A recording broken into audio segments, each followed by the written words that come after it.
আসসালামু আলাইকুম। আজকে আমাদের ভিডিও টপিক হচ্ছে আমরা কিভাবে আমাদের ওয়াইফাই রাউটারটা কনফিগার করতে পারি সেই টপিকটা নিয়ে। অনেক সময় আমাদের সবারই রাউটার স্লো হয়ে যায় বা নতুন রাউটার আনার পরে আমাদেরকে বিভিন্ন দোকানে বা বিভিন্ন লোক এনে আমাদেরকে কনফিগার করে নিতে হয়। তো আমি আজকে আপনাদেরকে একটা সহজ সমাধান দিয়ে দিব এবং খুবই সহজে সিম্পল ভাবে আপনারা কিভাবে নিজেই রাউটারটা কনফিগার করতে পারবেন সেটি আমি আপনাদেরকে দেখিয়ে দিচ্ছি। তো প্রথমে আমরা চলে যাচ্ছি আমাদের মোবাইল স্ক্রিনে আপনাকে সহজভাবে বোঝানোর জন্য। তো মোবাইল স্ক্রিনে আসার পরে আপনি এখান থেকে আপনার যে ওয়াইফাইটা আছে সেই ওয়াইফাইটা কানেক্ট করে নেবেন। কানেক্ট করে নেওয়ার পরে এখান থেকে সাইন দেখতে পাচ্ছেন, এই সাইনের উপর একটা ক্লিক করে দেবেন।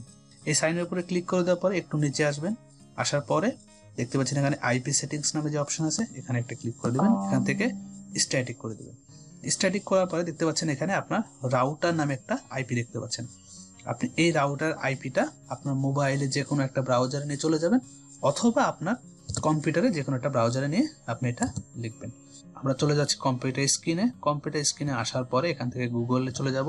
এখান থেকে আমরা ওই আইপিটা আমরা এখানে লিখবো, যে আইপিটা আমরা মোবাইল থেকে পেলাম। এখানে আসার পরে যদি আপনার নতুন রাউটার হয়ে থাকে তাহলে আপনাকে এখানে পাসওয়ার্ডটা নতুনভাবে কনফিগার করে নিতে হবে। তো আপনি যে পাসওয়ার্ডটা দিতে চান সেই পাসওয়ার্ডটা দুইবার দিবেন এবং কনফিগার করে নেবেন। আর যদি আপনার রাউটার আগে থেকেই পাসওয়ার্ড দেওয়া থাকে তাহলে আপনি সেই পাসওয়ার্ডটা এখানে দিবেন। দেওয়ার পর এখান থেকে লগ ইনে ক্লিক করবেন। লগ ইনে ক্লিক করার পরে এই যে এখানে ড্যাশবার দেখতে পাচ্ছেন, এখানে আমার এটা টিপি লিঙ্কের রাউটার। যদি আপনার যে কোনো ব্র্যান্ডের রাউটার হোক না কেন সিস্টেমে প্রসিডিউরটা সেম। এখানে চলে আসলাম, আসার পরে আপনি এখান থেকে চলে যাবেন অপারেশনাল মোড। এখান থেকে আপনি দেখতে পাচ্ছেন ওয়্যারলেস রাউটার সিলেক্ট করা আছে, এটা আপনি সিলেক্ট করে দিবেন। এটা বাই ডিফল্ট থাকে, তারপর আপনি একবার চেক করে নেবেন, নিয়ে আপনি এটা ওয়্যারলেস রাউটারে রেখে দিবেন। অন্য কোনোটাতে রাখলে আপনি এটা রাউটার হিসাবে ইউজ করতে পারবেন না, সেটা এক্সটেন্ডার হিসাবে এক্সেস পয়েন্ট হিসাবে আপনি ইউজ করতে পারবেন। আপনাকে অবশ্যই এটা ওয়্যারলেস রাউটারে রাখা লাগবে। এবং এটা রাখার পরে আপনি এখান থেকে চলে যাবেন নেটওয়ার্কে আসার পর এখান থেকে দেখতে পাচ্ছেন ওএন সিস্টেম আছে, ওএন সিস্টেমে চলে আসবেন। আসার পরে এখান থেকে আপনি দেখতে পাচ্ছেন অনেকগুলা অপশন দেখতে পাচ্ছেন, এখানে আপনি পিপিওই টা সিলেক্ট করে দেবেন। পিপিওইটা কি? পিপিওইটা হচ্ছে আপনি যে আইএসপি থেকে আপনার ওয়াইফাই ব্যান্ডউইথটা নিয়েছেন বা আপনার যে আইএসপি থেকে আপনি ইন্টারনেটটা চালাচ্ছেন তাদেরকে আপনি কখন ফোন দিবেন, ফোন দিয়ে বলবেন আমার পিপি আইডি এবং পাসওয়ার্ডটা আমাকে দিন, তখন তারা একটা পাসওয়ার্ড আপনাকে দিয়ে দিবে।